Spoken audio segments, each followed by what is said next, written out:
नमस्कार दोस्तों, कहानियों की दुनिया में आपका स्वागत है।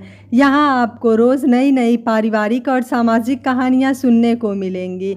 हर कहानियों से आपको कुछ ना कुछ प्रेरणा और कुछ ना कुछ सीख मिलेगी, क्योंकि कहानियाँ हमारे समाज का दर्पण होती है और कहानियों के माध्यम से नित्य हमारे सामने नई नई चुनौतियाँ उजागर होती हैं, कुछ समाज की और कुछ परिवार की। हमारी आज की कहानी है, एक पोते ने अपनी दादी का बेइज्जती का बदला लेने के लिए अपने माता पिता को सिखाया सबक। कमला देवी ने देखा कि उसका बड़ा बेटा रामू धीरे धीरे घर की तरफ आ रहा है। रामू माँ को बताता है कि उसे अच्छी नौकरी मिल गई है, पर उसके साथ ये भी बताता है कि उसे इस नौकरी से जुड़ने के लिए विदेश जाना होगा। कमला देवी बड़ी असमंजस में थी। एक तरफ बेटे की अच्छी नौकरी की खुशी थी, वहीं दूसरी तरफ ये फिक्र थी कि उनका बेटा उसे गांव में अकेला छोड़कर खुद तो विदेश नहीं चला जाएगा ना। पर कभी कभी अंदर ही अंदर ये सोचकर शांत रह जाती कि नहीं नहीं, बेटा अपनी माँ को अकेले छोड़कर खुद थोड़ी ना विदेश चला जाएगा। कमला देवी के बड़े बेटे की अब नौकरी लग चुकी थी, वहीं उनका छोटा बेटा जो कि आर्मी में जवान था, वो कारगिल युद्ध के अंतिम दौर में शहीद हो गया था। कारगिल युद्ध को समाप्त हुए 1 साल ही हुआ था। वो समय आ ही गया जब कमला देवी को पता चला कि उनका बड़ा बेटा अकेले ही विदेश जाएगा। जिस कंपनी में रामू की नौकरी लगी थी, उसे ये आर्डर था कि जब तक आप इस नौकरी में नए हैं तब तक आप अपने परिवार को विदेश नहीं ले जा सकते हैं। अब रामू अपनी माँ को गांव में अकेला छोड़कर खुद विदेश चला जाता है। विदेश में रामू के नए नए होने पर वो दिन में बहुत बार अपनी माँ से बात कर लिया करता था, पर जैसे जैसे वो काम में व्यस्त होता गया वैसे वैसे उसकी माँ से बात करनी बंद होती गई। हाँ, वो बात अलग थी कि वो 3 से 4 महीनों में अपनी माँ के लिए गांव में पैसे भेज दिया करता था। अब रामू को विदेश में रहते काफ़ी वक्त हो गया था, इसलिए अब वो विदेशी ठाट बाट भी अपनाने लगा था। वहीं दूसरी तरफ कमला देवी बड़ी मुश्किल से अपना गुजारा कर पा रही थी। रामू के पिता के देहांत हो जाने के बाद उनका परिवार बहुत गरीब हो गया था, और इतना गरीब हो गया था कि कमला देवी अपने दोनों बेटों का विवाह भी ना करवा सकी थी। अब विदेश में पूरी तरह जम जाने के बाद रामू वहीं पर शादी कर लेता है और शादी की बात अपनी माँ को बताता तक नहीं है। एक तरफ अब रामू अपनी आधी उम्र काट चुका है, वहीं दूसरी तरफ उसकी माँ हर रोज भगवान से ये दुआ मांगते हुए कि जल्दी उसे उसके बेटे से मिला दे, इसी प्रार्थना में अपनी पूरी जिंदगी गुजार ली थी। कमला देवी का बुढ़ापा अब उनके अंतिम छोर पर था।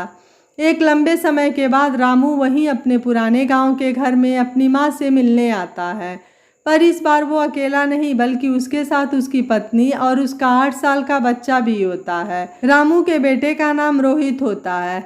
जब रामू उसके परिवार के साथ अपने गांव आता है और अपने पुराने घर का दरवाज़ा खटखटाता है, रामू की माँ जो अब चलने फिरने और बोलने में कठिनाई महसूस करती हैं, वो धीरे धीरे दरवाज़ा खोलती हैं और अपनी आंखों के सामने अपने बेटे को देख उसे गले से लगा लेती हैं।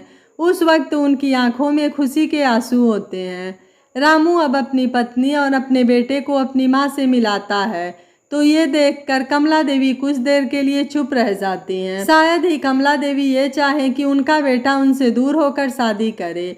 माना रामू ने अपनी माँ को बताए बगैर शादी कर ली थी, पर फिर भी उसकी माँ ने उससे किसी भी तरह की वकालत नहीं की। उनका बेटा उनसे मिलने बड़े अरसे बाद आया था। वो वापस अपने बेटे से दूर होना नहीं चाहती थी। कुछ दिन बीते। कमला देवी और रोहित जो कि रामू का बेटा था, उन दोनों में प्यार बढ़ता गया, और वहीं दूसरी ओर रामू की पत्नी को ये बात खटकने लगी कि वो एक विदेशी लड़की होकर इस छोटे से गाँव के छोटे से घर में क्यों रह रही है। एक तरफ रोहित और कमला देवी के बीच प्रेम बढ़ रहा था, वहीं दूसरी तरफ रामू की पत्नी और कमला देवी के बीच मतभेद भी बढ़ रहे थे। अब रामू की पत्नी का गुस्सा अपने पति पर निकला करता था और साथ ही बर्तनों पर भी। कई बार यूं ही रामू की पत्नी बगावत छेड़ देती तो कई बार खरी खोटी सुना देती। ये सब कुछ सह कर कमला देवी अपनी बहू को कुछ भी नहीं कहती। कमला देवी कई बार रामू से इस विषय में बात कर चुकी थी, पर रामू उल्टा अपनी माँ पर ही फूट पड़ता। कुछ दिन बीते। विदेश से रामू के लिए एक संदेश आया और उसके अंदर ये लिखा होता है कि हमारी कंपनी में सरकार द्वारा भारी रेड पड़ चुकी है और हमारी कंपनी को भी सील कर दिया गया है और बड़े बड़े अधिकारियों पर कार्रवाई भी हुई है और सरकार द्वारा कंपनी के सारे अधिकारी के बैंक खाते भी फ्रीज कर दिए गए हैं और विदेश में जो तुम्हारी ज़मीन है उसे भी जब्त कर लिया गया है। ये संदेश पढ़कर पूरा परिवार सुन्न पड़ जाता है और शोक में डूब जाता है। अब रामू को विदेश में अपनी ज़मीन छुड़वाने के लिए विदेश जाना होता है, पर उसके लिए उसके पास पैसे नहीं होते हैं क्योंकि उसका भी खाता उस वक्त फ्रीज कर दिया जाता है। रामू अपने माथे पर हाथ रखकर घर के एक कोने में बैठकर रोने लगता है। तब कमला देवी उसके पास आती हैं और कहती हैं कि बेटा तू रोता क्यों है, तू फिक्र ना कर, तेरे पापा की पुश्तैनी ज़मीन है गांव में, उसे हम बेच देंगे और फिर जब कुछ सही हो जाए तो वापस हम उस ज़मीन को खरीद लेंगे। ये सुनते ही रामू खुश हो जाता है और अपनी ज़मीन बेचने के लिए निकल पड़ता है और एक अच्छे दाम में उसकी ज़मीन बिक भी जाती है। सारे दस्तावेज पर हस्ताक्षर होने के बाद 2 दिन में विदेश जाने का निश्चित होता है। अब ज़मीन बेचने पर रामू के पास विदेश जाने के लिए पैसे भी आ जाते हैं। अब एक बार फिर कमला देवी को अपने बेटे और अपने पोते से बिछड़ने की फिक्र लग जाती है। वो दिन आ ही गया जब रामू को विदेश जाना था। सब तैयार थे विदेश जाने के लिए, कुछ समय बचा था। उस वक्त रामू की इच्छा हुई क्यों न जाने से पहले चाय पीते जाएं। अब रामू की पत्नी ने चाय बनाई और सबसे पहले रामू को दी। बाद में उसने कमला देवी को चाय थमाई, पर कमला देवी के हाथ उस समय कंपन हो गए और वो चाय नीचे पैसों के बैग पर गिर गया और साथ ही कमला देवी का हाथ भी जल गया था। पर शुक्र इस बात का था कि अंदर पैसे सही सलामत थे। ये सब देखकर रामू और उसकी पत्नी दोनों आग बबूला हो गए और दोनों कमला देवी को सुनाने लगे। रामू अपनी माँ से कहता है कि तुम अभी ही इतनी बूढ़ी हो गई हो कि तुम्हारा हाथ भी ना संभले, और दूसरी तरफ रामू की पत्नी भी कहाँ कम रहने वाली थी। वो भी दूसरे छोर से कमला देवी को भला बुरा सुनाने लगी कि निकम्मी है, अपशगुनी है। कुछ कुछ विदेशी शब्दों के बोल कमला देवी के कानों तक तो पड़े पर समझ नहीं चढ़े। बेचारी अपने जले हुए हाथ को छुपाकर बहू बेटों की गालियां सुनती रही। उसी वक्त रोहित कमला देवी के पास आता है और उनके आंसू पोंछता है और अंग्रेजी में ये कहता है, nothing is the matter grandma, everything is fine. ये अंग्रेजी के शब्द भले ही कमला देवी को समझ न आए, पर ये जरूर समझ आ गया था कि बेटा और बहू से ज्यादा उनका पोता समझदार है। ये सब देखकर रामू और उसकी पत्नी दोनों और गुस्से से लाल हो गए। रामू की पत्नी अपने बेटे रोहित को एक हाथ से खींचते हुए ये कहती है कि चलो अब हम यहाँ फिर कभी नहीं आएंगे। उसी वक्त रोहित अपने दूसरे हाथ से अपने दादी का हाथ कसकर पकड़ लेता है। एक तरफ रामू की पत्नी रोहित को खींचती हैं और दूसरी तरफ कमला देवी अपनी बहू से माफ़ी मांगते हुए दोनों हाथों से रोहित के हाथ को पकड़ लेती हैं। पर अब उस बुढ़िया के बाजुओं में इतना जोर नहीं था कि वो अपने पोते के हाथ को एक लंबे समय तक पकड़ कर रख सके। वो हाथ एक कच्चे रिश्ते की डोर के समान छूट जाता है। रोहित रोते हुए अपने माँ और पापा से यहीं ठहर जाने की मांग करता है, पर दोनों अब कहाँ मानने वाले थे। जाते जाते रामू की पत्नी कमला देवी से ये कह जाती है कि वापस अपनी मनहूस शक्ल हमें दोबारा कभी मत दिखाना। तुम आज के बाद बस यही समझना कि तुम्हारा कोई बेटा था ही नहीं, और अगर ना भुला पाओ तो ये समझ लेना कि तुम्हारा बेटा तुमसे 8 साल की उम्र में ही खो गया था, और खो इसलिए गया था कि वो पहले से जानता था कि तुम उसकी परवरिश नहीं कर सकती। ये सब सुनकर कमला देवी अपने आंचल में मुंह छिपाकर रोने लगी। रोहित अभी भी जाने से मना करता है, पर उसकी माँ उसे जबरदस्ती पकड़कर ले जाने की कोशिश करती है। रोहित अपनी दादी के लिए बहुत रोता हुआ अपने घर के दहलीज से घसीटता हुआ अपनी माँ के साथ चला जाता है। अब कमला देवी एक बार फिर बिल्कुल अकेली पड़ गई थी। बेचारी बुढ़िया ने क्या क्या नहीं सहा अब तक। कमला देवी ने असल जिंदगी में बहुत कुछ खोया था। सबसे पहले अपने पति को खोया, बाद में अपने छोटे बेटे को, और अब अपने बड़े बेटे और पोते को भी। जीते जी अपने बड़े बेटे और पोते को खोने का गम वो बर्दाश्त नहीं कर पा रही थी। पोते के साथ उनका एक गहरा लगाव हो गया था।